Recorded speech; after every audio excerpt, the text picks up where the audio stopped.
The narcissist and future faking. I did a video about faking, and apparently a lot of people don't know what future faking is.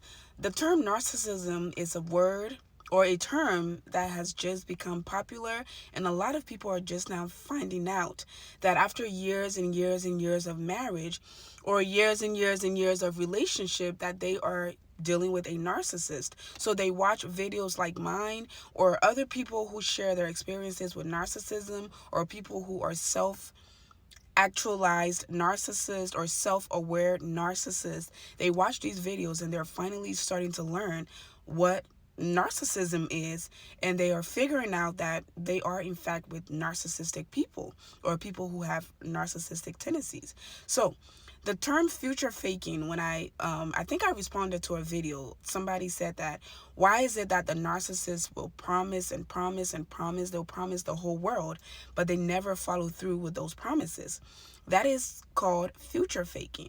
And future faking is basically what the narcissist did at the start of the relationship when they love bombed you. So everything they did was future faking, which means they presented a picture, a perfect, charming picture of themselves that made you fall in love with them, but it was fake. So they told you all of these beautiful things, how they were going to be your knight in shining armor, they were going to save you, because the narcissist is either the savior or the victim.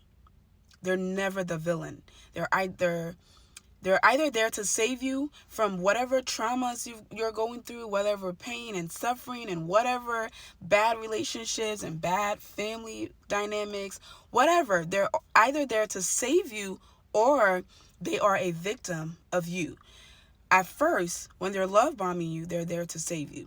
Again, there's usually, as empath, and I'm just going to be honest and say this, most times as empath, there is something in us that we're missing. There is something in us. We, just like the narcissist, experience certain traumas in our lives. And this usually happens at a young age. Our trauma might not be as traumatic as the narcissist, but at certain time, sorry y'all, sorry about my voice, and I'm also drinking coffee if my tongue looks like it's stained. It's coffee. And also I have a cold that has lasted 8 years and a half. And it just doesn't want to go away, so it makes my voice sound deeper and whatever.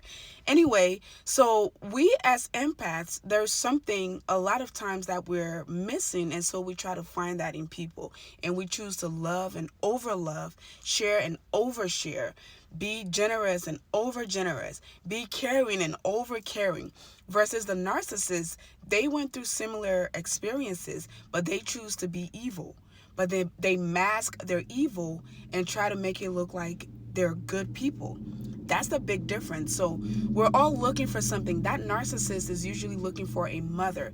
They're looking for somebody to care for them and give them that love, attention, and nurture that they didn't get as a kid or as a child, or whatever age they were when they experienced those trauma and abandonment and things of that nature. Us as empaths, we are also looking for something. Sometimes it can be daddy issues. It can be sometimes mother issues. Some mothers are narcissistic, and some empaths come from those parental dynamics where they're constantly looking for approval, looking for love, and trying to shower people. And they say, oh, maybe if I love this person and over love them, I can love the evil out of them. I can love some honesty into them. I can love some loyalty into them, when that is not the case. So the narcissist uses our love and empathy and care and generosity and just good, loyal personalities against us. They use that to use and manipulate us, and we think that we believe them, especially at the start. So that they present this beautiful, loving person who's always going to be there for you. Everything you complain about, they're there. Everything. You can say, I have a headache. Bam. They go to CVS. They buy you the headache medicine and da da da da. You can say, I have back pain. They're rubbing your back. You can say, oh, my old relationship, he never bought me flowers. He never did this. He never did that. Bam. You have flowers. You have a whole garden of flowers in your house. And they're doing all of these things, making you feel like in the future, this is how they're going to be. This is the kind of man that you can assure yourself that you're falling in love with. This is the kind of person who's loving and caring and thoughtful and very, very intentional. This is the kind of person that you're falling in love with. This is the kind of person you're letting your guards down for. This is the kind of person that if you give your heart to, this is what you can expect in the future, when the whole time is fake. And on top of that, they go further by not only acting in a beautiful and loving and charming way, they also say things to you to future fake, to further make you fall for them. So they'll say things like, and they'll use the things that you've told them. So you can say things like, oh, the last relationship I was in, the guy was never really caring. He never really cared about marriage. I was with him for 7 years and he just didn't want to put a ring on it. They'll say things like, I'm going to marry you. I'm going to get you the most beautiful ring. You're going to be my wife. I don't know what he didn't see, but I see the beauty in you. You are the love of my life. And you fall for that. Right? It can be anything you told them. My last relationship was abusive. He'll say, I'll never put my hands on you.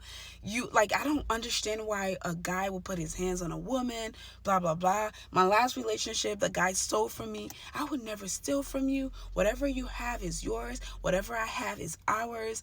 Things like that. They'll future fake. They'll sell a whole dream to you. Right? That is what future faking is. They take the future, something that you want, something that you crave, something that you have expressed to them. They'll take that and sell it to you as a dream, but the whole time is fake. They're only doing that so you can fall deeper and deeper and deeper to the point where you have completely trusted them. You have completely let your guards down. You have completely given them your life. And as soon as that pivotal moment happened, it's usually a turning point. That turning point can be a pregnancy. It can be marriage. It can be the fact that you've moved in with them or they moved in with you. It can be the fact that they have depleted your finance. That turning point can be anything. Maybe you moved out of state to be with them. They have successfully isolated you from all your friends and family, broken all of those ties. You have quit your job to be a stay-at-home girlfriend or stay-at-home wife. That turning point can be anything, but it's usually something drastic. Maybe you build a house with them. Maybe you bought a house with them. You bought a car with them. You started a business with them. You have introduced them to your family. You have posted them all over your social media. It can be something that signals a sign of permanence, right? Something that shows that, okay, we're locked in. We're locked in. She's not going anywhere. That's when the mask comes off. That's when they start to show who they are. And that's when you'll realize that everything they said was a lie. They don't intend to do any of that stuff that they said. It was all a lie. It was all future faking. They fake the future to make you fall in love with them. And that's why I said that the future faking is usually, it's more intense during the love bombing stage, which means the earlier part of the relationship. That is all a trick. It's a manipulative tactic to make you fall for them, to make you hold on to this fake future that they have given you.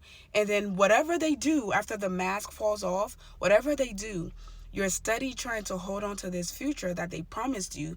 So you think, when they go out and cheat on you, you think, oh, maybe it was just a mistake. He'll change because he did promise me marriage. So I'm hoping that he'll change and we'll get married. If they lie to you, you're thinking the same thing. If they steal from you, if they smear your name, if they put their hands on you, you're steady holding on to that future that they faked, but you're holding on to it, hoping that it's going to come to pass when the whole time it was all fake. They have no intention of doing any of that. So watch out for that. When you meet a person and they're giving you all of these beautiful dreams and selling you dreams, like they say, if it sounds good to be true, it's too good to be true. Nobody on earth is that perfect. So when you're in that relationship and that beginning stages sounds and looks so perfect, It's not. There's a good chance you're dealing with a narcissist. Follow for more.